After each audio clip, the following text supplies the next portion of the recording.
Decídete cómo tomar mejores decisiones en la vida y en el trabajo. El libro número 1 en toma de decisiones. Te dejo con el podcast. Este es un podcast de libro no ficción. ¿Quieres desbloquear tu potencial humano?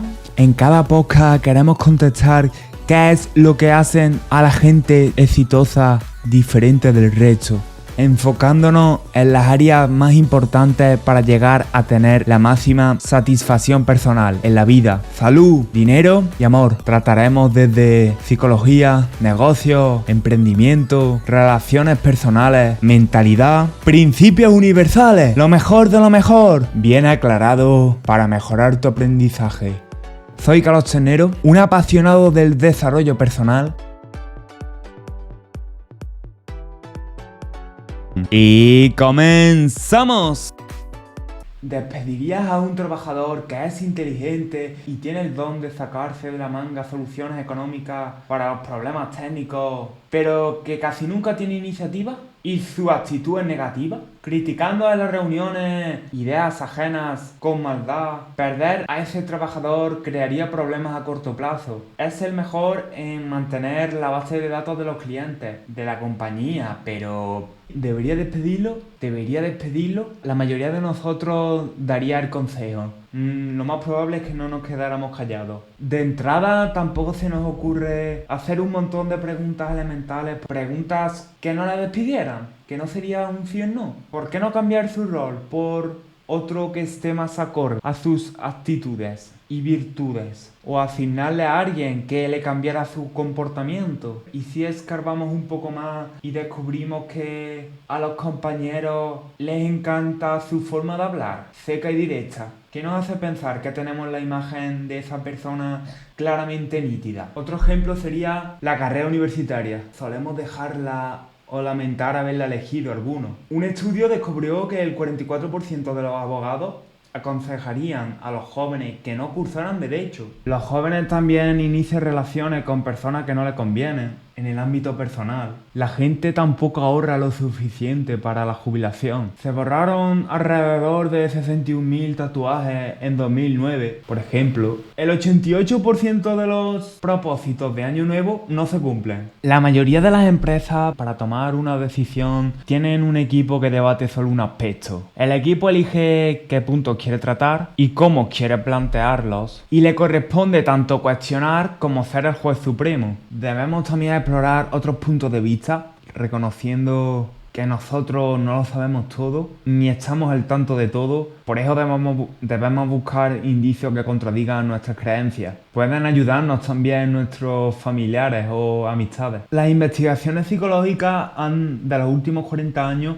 han identificado un conjunto de errores en nuestra mente, en nuestro pensamiento, que condenan al fracaso al modelo de pros y contras para la toma de decisiones. Uno de los errores, los 4 villanos de la toma de decisiones, el primero sería: ¿hago esto o hago aquello? Pregúntate en cambio: ¿hay alguna forma de hacer esto y aquello? Otro error sería preferir al equipo con el que más congienes, con el que más bien te cayera. Si tienes que coger varios prototipos para ver cuál es el mejor para un invento que a ti te conviene, no deberías de escoger el que mejor te cayera. El que mejor te caiga intelectualmente no necesariamente tiene que crear los mejores productos. Estarías tentado a manipular la lista de pros y contras. También el sesgo de confirmación. Buscar una información que reafirme la creencia que ya tienes. Es otra forma de autosabotearte. Te cuenta la historia de una adquisición de una empresa que resultó ser bastante mala, como muchas de ellas,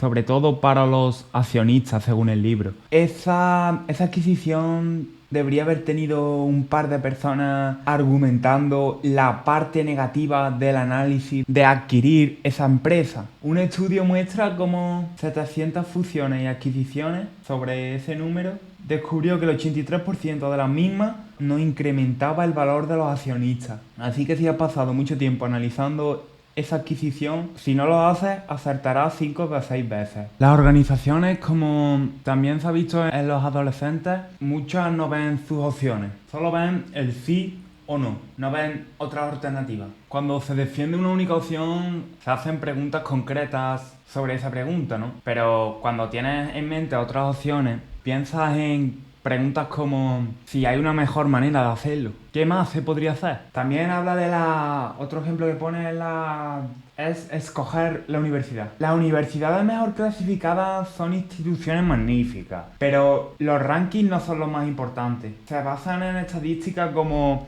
las retribuciones del personal docente, lo que ganan los maestros, el porcentaje de alumnos antiguos que hacen donaciones, cosa que tiene que ver poco con la experiencia que puede pasar el estudiante. Todo esto lo estamos hablando de Estados Unidos, ¿eh? Se cuenta historia de Intel. Intel tenía únicamente un producto, la memoria, pero tuvo un invento nuevo, los microprocesadores. Habían desarrollado ese producto y los japoneses resulta que le estaban alcanzando en el primer producto que tenían, en la memoria, que era su principal fuente de ingresos. Y la compañía no sabía si seguir desarrollando ese producto nuevo, los microprocesadores, o si intentar adelantar a los japoneses en la fabricación de lo que antes era su principal fuente de ingresos, las memorias. Un grupo quería apostar por la nueva tecnología, ya que los japoneses no la podrían igualar, creían, y otro quería adelantar a los japoneses.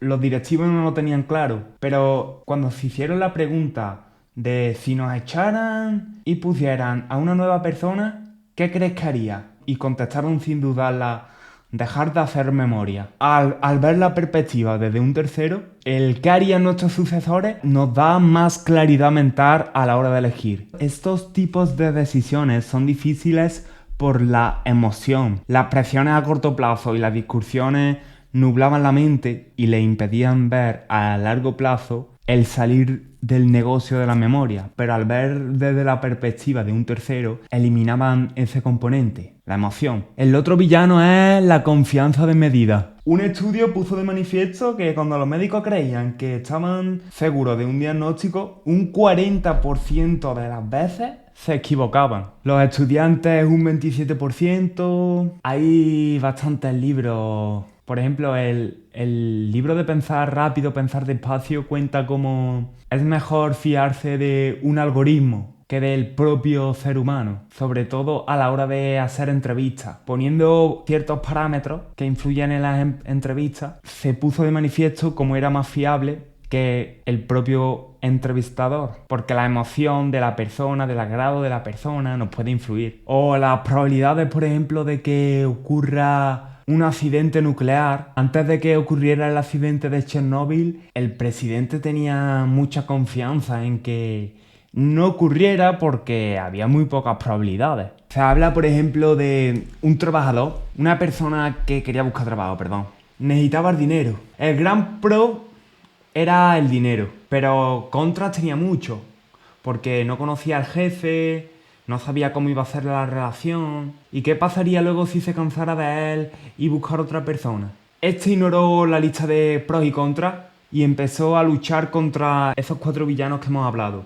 La visión estrecha, el sí o no, ¿acepto la oferta o no la acepto? Busca alternativas. Segundo, el sesgo de confirmación, el no solo buscar esa información que reafirme la creencia que ya tiene, busca cosas que la contradigan. Busca cosas que la contradigan. El tercer paso sería tomar cierta distancia de sus emociones a corto plazo. ¿Qué harían mis amigos? Tomó la decisión basándose en el bienestar de su familia sobre todo.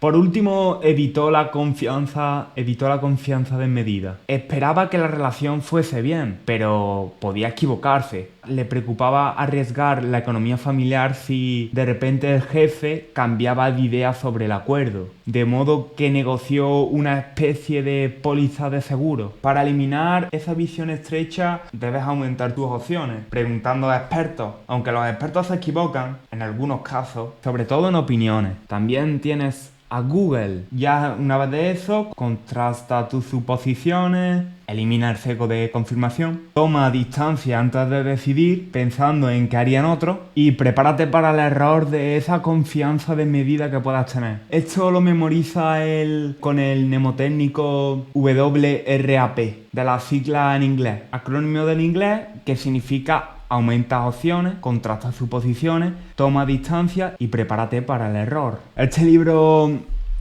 además del trabajo y de las relaciones, habla también de, por ejemplo, cómo comprar un coche nuevo o cómo tratar con un compañero difícil, entre otras cosas. Te cuenta otras anécdotas que te pueden servir en cosas concretas, pero que no tienen mucho que ver a la hora de tomar decisiones. Cuenta la historia de un rockero. Ha habido muchos problemas técnicos, fallos pirotécnicos, algunos fallos durante la grabación, por ejemplo, de un anuncio de Pepsi, el que le quemó el pelo a Michael Jackson, por ejemplo. Para asegurarse de que no le quemaran el pelo, ¿cómo iba a saber el grupo cuando corría un riesgo? Pues hicieron poner un contrato en el que un cuenco de estas pastillitas de dulce las pusieran de distinto color que no fuera marrón. Como no hubiera un color distinto del marrón, tenían que indemnizarle X dinero, ¿no? Eso era para que las personas leyeran el contrato, para que no actuaran con el piloto automático. Otra forma para decidir bien es mediante el coste de oportunidad. Hace referencia a lo que perdemos cuando tomamos una decisión. Hazte preguntas sobre qué perderías si hicieras eso. El coste de oportunidad hace referencia a lo que perdemos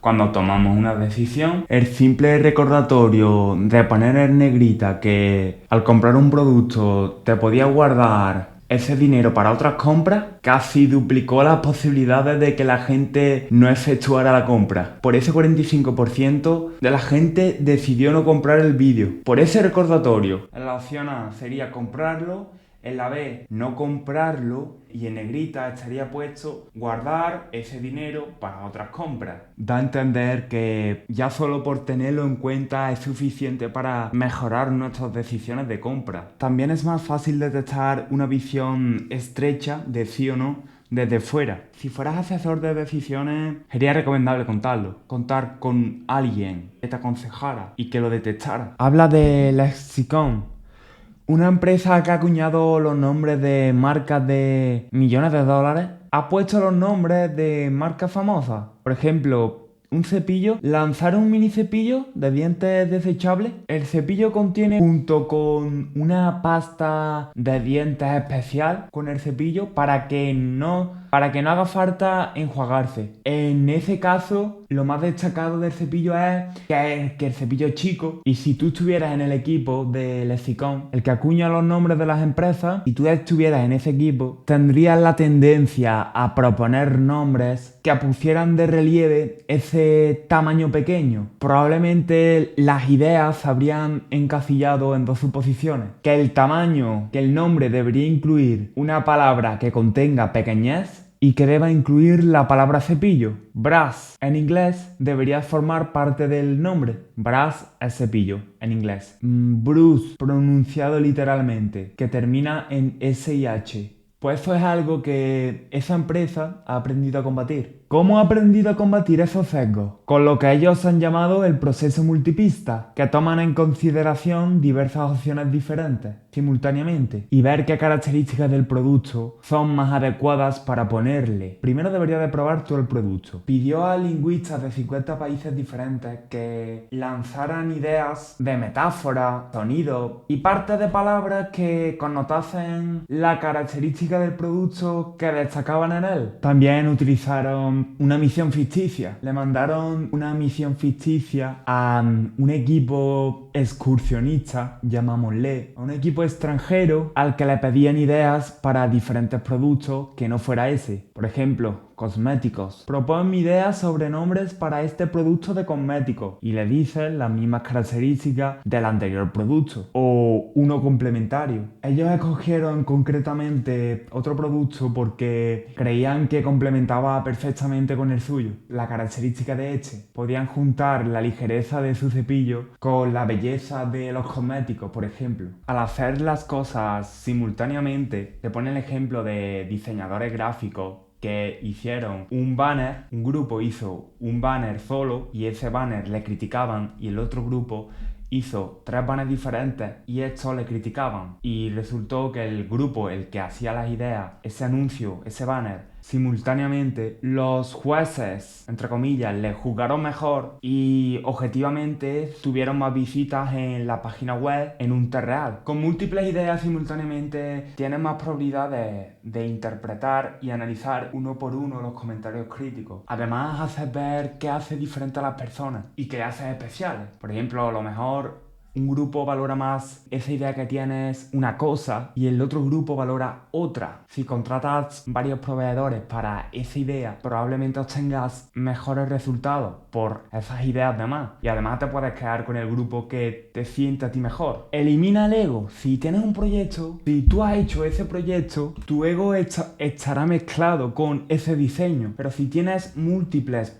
diseños, puedes separar ese ego. Esas son conjeturas que ellos hicieron. En un estudio de los principales equipos directivos de Silicon Valley, un entorno que tiende a darle mucha importancia a la velocidad, descubrió que los ejecutivos que sopesan más opciones en realidad toman decisiones más rápidas. También se habla de la sobrecarga de opciones. El elegir entre muchas cosas también puede ser perjudicial, sobre todo a los clientes a la hora de comprar, que se ha visto que compran menos cuando tienen una más sobrecarga de opciones. Este libro lo acompaña con estudios que avalan el hecho de, aunque este libro avala el proceso multipista en otras cosas como lo mejor. A los ejecutivos, si la junta directiva tiene en consideración más de una alternativa, tenían muchas más probabilidades de tomar decisiones muy buenas, en comparación con el tener presente el solo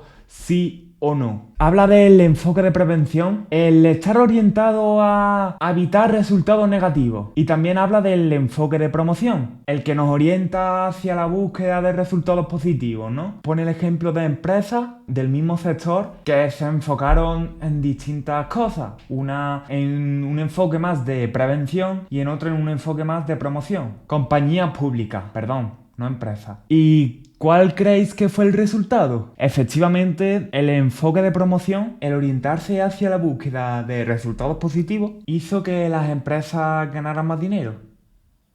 Hizo a esas empresas, comparándolas con su competencia, que fueran más rentables, que se vio que eran más rentables. Las que pensaban en multipista, las de no pensar solo en sí o no, sino tener varias opciones presentes. También se vio grandes beneficios en ganando a la competencia, tanto en ventas como en beneficios. De ahí está el hacerte las preguntas correctas. En vez de pensar qué puedes hacer para asegurarte la pasta, mientras esperas que surja esa increíble oportunidad, podrías pensar preguntas más interesantes, con un enfoque de promoción, enfocado al resultado, enfocado en búsqueda de resultados positivos. Bueno, hemos hablado de procesos multipista, considerar más de una opción simultáneamente a la vez. La empresa esa de nombre que tenía un equipo excursionista el que trabajaba una tarea relacionada desde un campo distinto.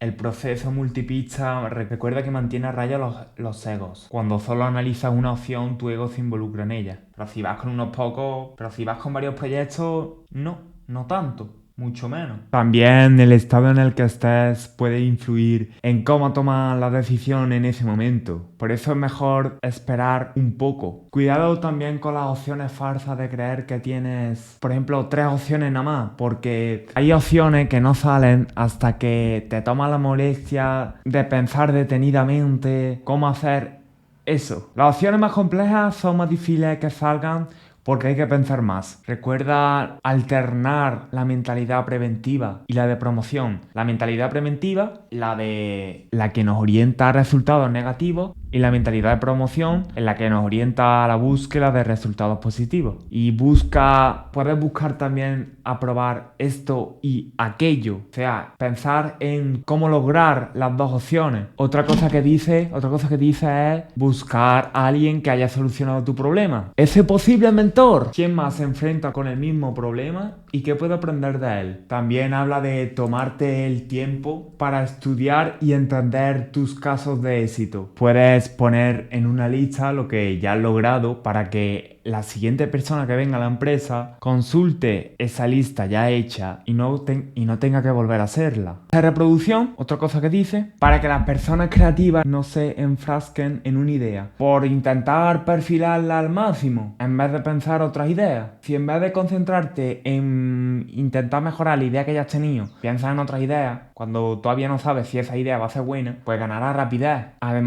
Si además pones una lista de reproducción con preguntas para que te generen esas ideas, por ejemplo, ¿qué tipo de iconografía puede servirnos para la marca? ¿Color? ¿Cuál es el enemigo de este producto? También una lista de reproducción puede hacerse para tareas como recortes presupuestarios. Esto permitiría ordenar al encargado las opciones potenciales. Por ejemplo, ¿es posible rebajar el presupuesto para invertirlo en oportunidades? Esto hace que un gerente ordene más rápido las opciones potenciales. Es útil para situaciones en las que tengas que repetirla más de una vez, esa misma conducta. Otra cosa que habla es las analogías. Las analogías son los pilares firmes que se utilizan en el pensamiento científico, pero que no se conoce. La gente no se da cuenta de que utiliza analogías. La gente que utiliza analogías se ha visto también beneficios. Cuando usas analogías, cuando buscas a alguien que ha solucionado tu problema, que es igual, porque cuando buscas analogías estás buscando a alguien que ha solucionado tu problema, pero cuando no te tomas la molestia de mirar, tienes que pensar tú mismo la respuesta, que puede que sea posible, pero que no es lo mejor. Por eso es bueno con las analogías extraes los rasgos principales de un problema. Cuanto mejor seas capaz de extraer los rasgos principales de un problema, más lejos podrás llegar.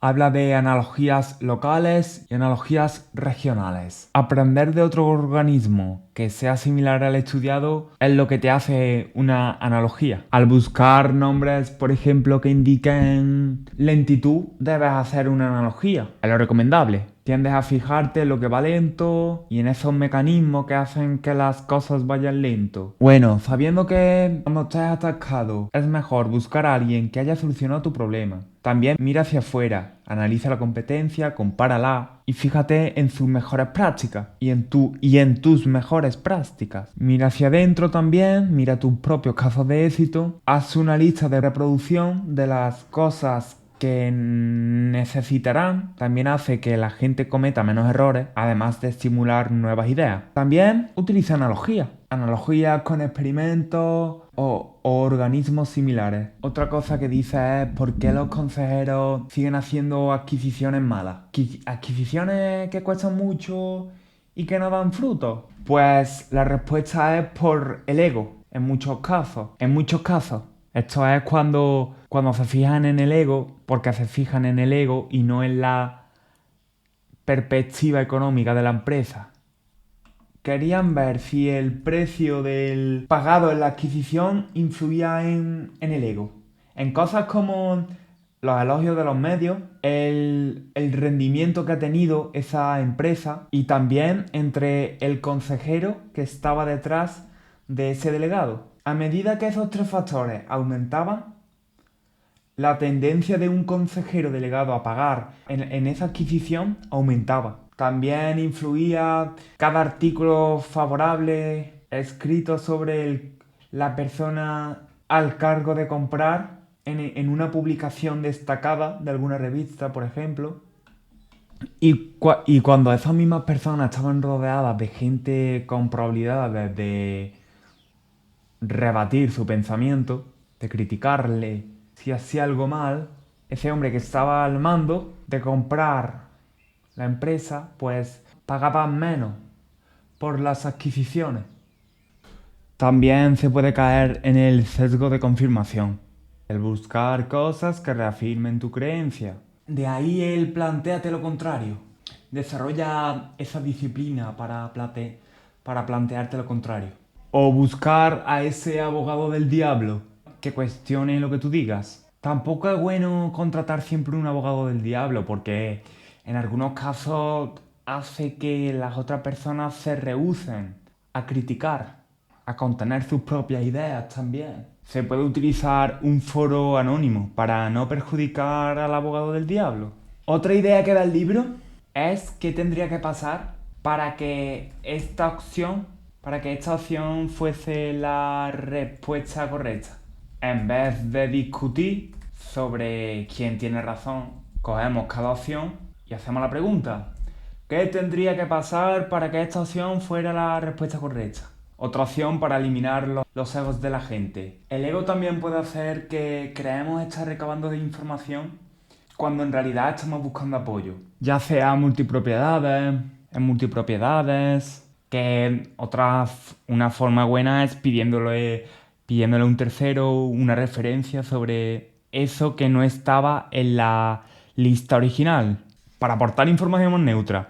Habla también de preguntas discordantes, preguntas que están en desacuerdo con otras personas u cosas. El hacer preguntas discordantes hacían que unos vendedores destaparan el problema que tenía un producto en comparación cuando no se lo decían. Por ejemplo, cuando le decían: ¿qué puedes decirme sobre él? Había un porcentaje mucho menor que cuando le decías: ¿qué problemas tiene el producto? Y hacía que los vendedores confesaran mucho más con la pregunta discordante, la de ¿qué problemas tiene?, que con otras preguntas.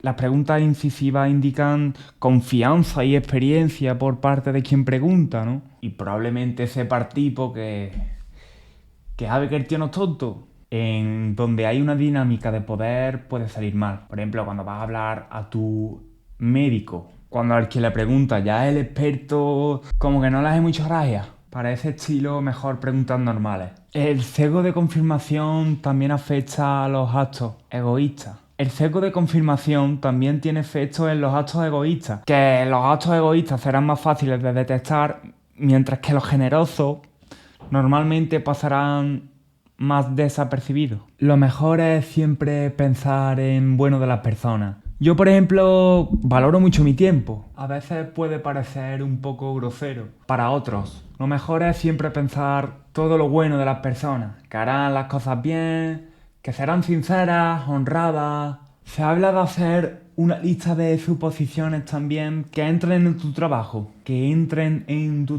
Para demostrar esos posibles beneficios. Lo redujeron a las suposiciones que de demostrarlas que no eran ciertas tuviesen los mayores beneficios para la empresa. Algo que cuenta el libro que les benefició. Para eliminar ese sesgo de confirmación, hicieron todo eso y, como he dicho, salió bien. Volvemos a repasar cada capítulo. Sesgo de confirmación: buscar información que confirme nuestras suposiciones iniciales. Es eso, el sesgo de confirmación. Es eso, el sesgo de confirmación. Por eso debemos contradecirla. Por eso debemos provocar el buscar lo contrario con un abogado del diablo o buscando a otra persona. Hacer preguntas discordantes para recoger la mejor información que podamos. Recuerda que con gente con dinámica de poder no es recomendable hacerlo. También obligándonos a pensar lo contrario para eliminar ese sesgo. Y también probar nuestras suposiciones. La cosa que dice es que tendemos a confiar en los promedios antes que en nuestras propias impresiones, antes que en nuestras creencias. Los psicólogos distinguen entre la visión interna y la visión externa de una situación. La visión interna procede de la información que está dentro de nuestro foco cuando hacemos frente a una decisión, nuestras propias impresiones y valoraciones de la situación. La visión externa ignora los detalles. La visión externa, por el contrario, ignora los detalles y analiza la categoría superior de la que forma parte. Es un resumen de experiencias de la vida de los otros. La visión externa busca los promedios. Esa es la visión que distingue a los psicólogos. La cuestión es descartar las predicciones de un experto. Las predicciones de un experto suelen fallar. Ahora, los ratios base, las estadísticas, los números, eso no falla. Eso es objetivo. Algunos sienten insatisfacción por fijarse de los datos y no de la intuición. Habla también de ver el primer plano, de ver qué hay detrás de algo. ¿Por qué la gente critica algo? Lo mismo es por una característica que a ti no te importa. Otra cosa que recomienda es, relacionado, que haya una atención al cliente en la que se conozca a la gente de a pie, que los ejecutivos los lleves con la gente de a pie para que conozcan verdaderamente cuál es el problema que hay, qué quejas suelen tener esas personas. También puede ser el lugar donde se desarrolla esa cosa, no tiene por qué haber gente. Lo mejor es probar tú mismo los productos de la competencia. Repasemos. Solemos fijarnos más de los promedios que de nuestras intuiciones, pero no tanto como deberíamos. No siempre buscamos las críticas para nuestras decisiones más importantes. Recuerda lo de la visión interna, la evaluación de una situación concreta y la evaluación externa, cómo se desarrolla generalmente las cosas en situaciones como la nuestra, el promedio. La mayoría de la gente tiende a la visión interna, a su propia evaluación. Pregúntale los ratios bases a un experto y utiliza el primer plano. Ve al meollo del asunto, ve al lugar para descubrir qué es lo que realmente pasa. Otra cosa, tantear. Si no crees que tienes suficiente información, puedes tantear. El libro también te enseña a cómo escoger una carrera. Por ejemplo, una persona que le gusta el sector de la salud, como a mí, quiere estudiar farmacéutico. El libro le plantea, por ejemplo, trabajar gratis para conseguir el empleo de farmacéutico e ir probando a ver si le gusta de verdad. Él lo argumenta porque si vas a estar mucho tiempo en la universidad sin ingresar nada de dinero, puedes permitirte una práctica de un mes sin cobrar. Hay que decir que escoger una carrera es difícil, sobre todo en Estados Unidos, porque te endeudas con el Estado para pagarla. A diferencia de en mi país, por ejemplo, España. En algunas universidades no aceptan a un estudiante a menos que haya pasado X tiempo observando cómo trabajan los de su profesión. La pregunta es, ¿qué tal se nos da a predecir? Pues la respuesta es mal. Ellos hablan de la mala predicción de los politólogos. El politólogo es el experto y analista en politología, la ciencia que estudia teórica y prácticamente la política, el sistema y la vida con sociedad y las relaciones entre los ciudadanos y el poder público. Habla de tantear las cosas. Si no crees tener suficiente información sobre algo, puedes tantear. Cuenta cómo los economistas y los politólogos fallan en sus predicciones. Más de lo que se esperaría. Mucho más de lo que se esperaría. Si a estas personas le dan ratios base, si tiene que haber la información con ratios base, sí es importante saber la información de esos expertos. Pero las predicciones, no. Ya se sabe cómo muchos profesionales son malos prediciendo, ¿no? En el libro de Pensar rápido, pensar despacio de Daniel Goleman te lo explica también. Hay un gran porcentaje, hay un 60% en concreto de directivos de empresas que, de las 500 empresas de Estados Unidos, que no hicieron un plan de empresa al empezar. En el índice 500, INC.500, el ranking de las 500 empresas de mayor crecimiento de ventas.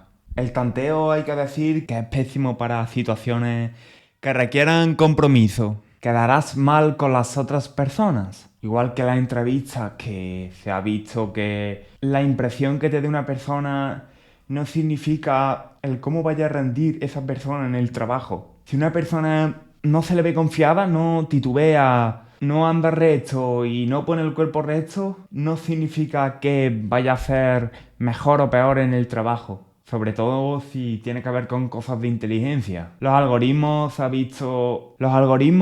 fallan menos que los humanos. También se ha visto estudios con eso. Así que repasamos: tantear, realizar pequeñas pruebas para poner a prueba nuestras teorías. Si estás atascado en algo, el consejo es que vuelvas al proceso que indica en el libro, el de aumentar tus opciones, contrastar suposiciones, tomar distancia y prepararse para el error, junto con herramientas que hemos visto también, como el test de opciones, el tantear, el buscar a alguien que haya resuelto tus problemas, para quitarnos esa emoción a corto plazo y centrarnos en el presente. Podemos hacer la técnica del 10-10-10. Imagínate si haces algo que no estás seguro. Puedes hacerte las preguntas correctas. ¿Cómo verías esa decisión dentro de 10 minutos? ¿Y dentro de 10 meses? ¿Y dentro de 10 años? La técnica del 10-10-10. Según esta técnica, puede ser fácil la acción que tomes o no. Se habla también del principio de mera exposición. Las personas que se les ponían a palabras extrañas, al preguntarle a estas luego qué palabra les gustaba más, a las palabras que se les había expuesto, preferían estas antes que otras que no habían escuchado antes. Palabras de un idioma diferente se les puso. También se ha hecho esto con caras, por ejemplo, por esa familiaridad. Recuerda que otra forma de eliminar esa emoción a corto plazo era la pregunta que hicimos antes de ¿qué harían nuestros sucesores? Al preguntarse los empresarios ¿qué harían nuestros sucesores?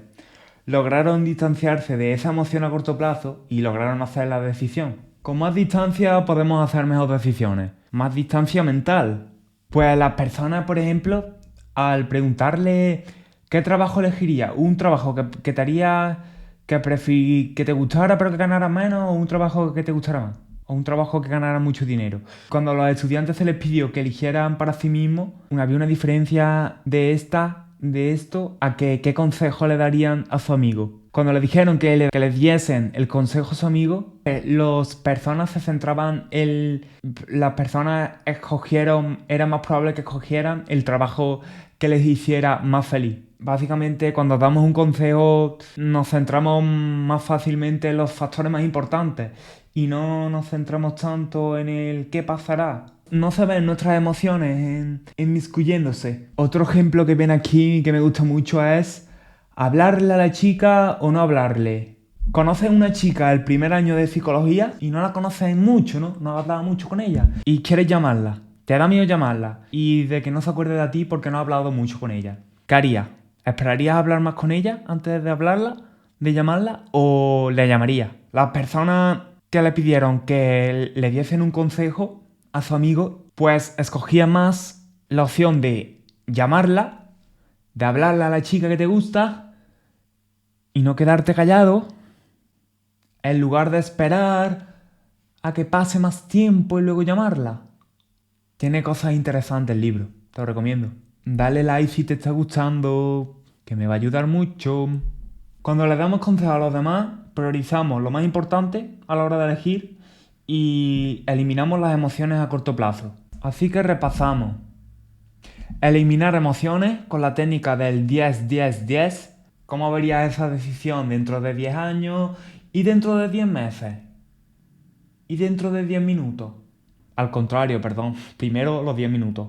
Aunque en realidad da igual. Lo importante es que te hagas la pregunta. Estudiando nuestra situación desde el punto de vista de un observador, ¿qué harían nuestros sucesores o qué haría nuestro amigo?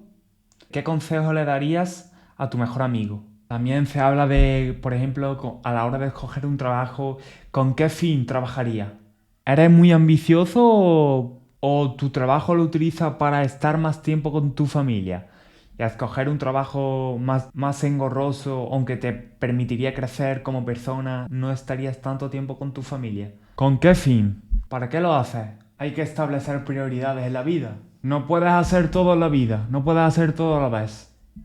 Se habla también de una lista de cosas de cosas para dejar de hacer. Habla también de una lista de qué dejar de hacer.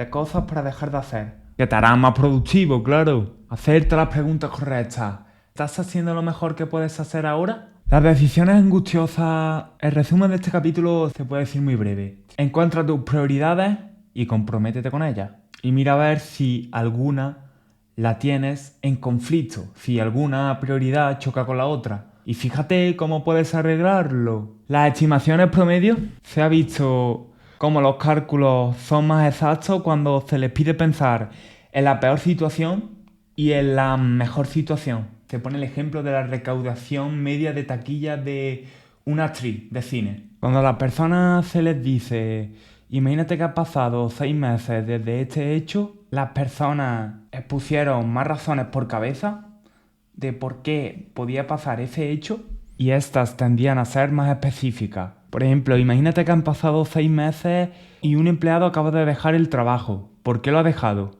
Pues esas personas darían más razones por cabeza y, como he dicho, tenderán a ser más específicas del escenario presentado, del escenario. Y tendrán a ser más específicas del escenario. Puedes preguntar, muy bien, ha pasado 12 meses desde hoy y este proyecto, esta tarea ha sido un fracaso absoluto. ¿Por qué ha fracasado? Otra cosa es lo que llaman análisis modal de fallos y efectos. La sigla AMFE. ANFE. El ejército y el gobierno lo usan. Otra cosa que se hace es, para cada fallo potencial, hacen 2 preguntas. ¿Qué probabilidades hay? El análisis modal ese de fallos, me estoy refiriendo. ¿Qué probabilidades hay? ¿Y de qué gravedad serían las consecuencias? Tras dar la puntuación del 1 al 10 a cada variable, multiplica las 2 cantidades para obtener un total. Los totales más elevados acapararán la mayor parte de la atención. También habla de un predecile, prepararse para el éxito. Si hemos tenido un éxito increíble, ¿cómo nos aseguraremos de que estaremos preparados para él? También habla de la sinopsis de trabajo realista, el decirle a los candidatos en el trabajo, por ejemplo, la realidad del trabajo, exponiéndole a la peor situación. Por ejemplo, en un trabajo de atención al cliente, le ponen un párrafo, una escucha de un vídeo o algo de un cliente furioso y se les pregunta si serán capaces de soportar ese tipo de clientes, groseros y frustrados con la vida. Pues se ha demostrado que exponerle a la realidad a las personas hace que se reduzca la rotación en el trabajo y aumenta la satisfacción del trabajador con ese trabajo. Te hace preguntarte lo que podrían hacer también con las tasas de abandono universitario.